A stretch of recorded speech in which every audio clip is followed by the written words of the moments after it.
Letter A వాళ్ళకి 2025 ఎలా ఉంటుంది? చాలామంది నన్ను అడిగే ప్రశ్న. ఏ అంటే 1, 2025 అంటే 9.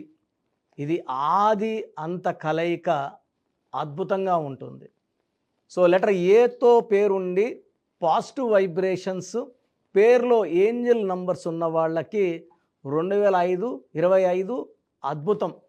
బట్ పేరులో రాంగ్ నంబర్స్ ఉన్న లెటర్ ఏ వాళ్ళు లైక్ అనిల్, అనిత, అఖిల, అనుష, ఈ పేర్లన్నీ కూడా కరెక్షన్ అవసరం. పేరులో రాంగ్ వైబ్రేషన్స్ ఉన్నవాళ్ళు 2025లో చాలా నెగిటివ్ చూడబోతున్నారు. సో పేరులో పాజిటివ్ ఉందా నెగిటివ్ ఉందా తెలుసుకోండి. రాంగ్ ఉన్నవాళ్ళు నా గైడెన్స్ తీసుకోండి. పాజిటివ్ ఉన్నవాళ్ళు మీరు 2025లో సక్సెస్ తర్వాత సక్సెస్ కొడతారు.